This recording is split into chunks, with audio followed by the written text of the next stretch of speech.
All right, so today, this just got published. Very cool paper that turns cheap watches, not this is a cheap one, but it'll take a watch and turn it into a radiation dosimeter. Now, why that's cool, this is the paper, and I'll put a link in the comments.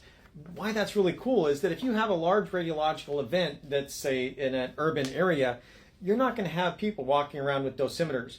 And what this paper showed was that using thermoluminescence and optically stimulated luminescence, you could literally take the PC board from a watch and turn it into a dosimeter. So if you take a bunch of watches, that's what we have inside here, these are the watches that were used, and then you irradiate them using the PC board, and here's an example of the shavings that were taken off of a PC board in the watch.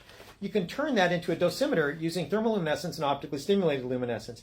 Why that's significant is that if you get a massive dose, you're going to have a compromised immune system and you need medical help. And the way that you can identify that is you're going to start feeling sick. Your gastrointestinal system is going to start to not work so well, and you may get nauseous and vomit. But people from radiophobia alone can feel nauseous, and you don't need them going to the hospital. You just need them to calm down.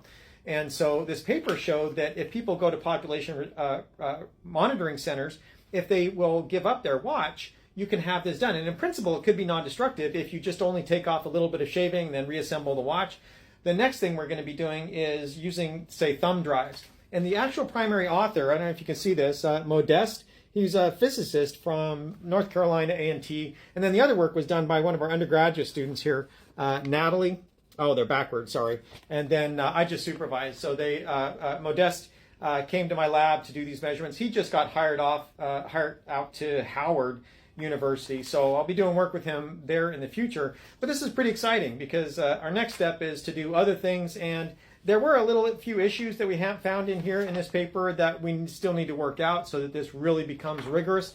But it's really exciting that you can turn a simple watch or a piece of electronics that you may want into a dosimeter.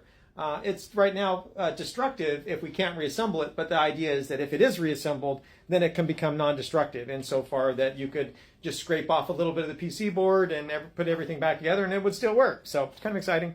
Hopefully you think so too. Thanks for watching. Bye.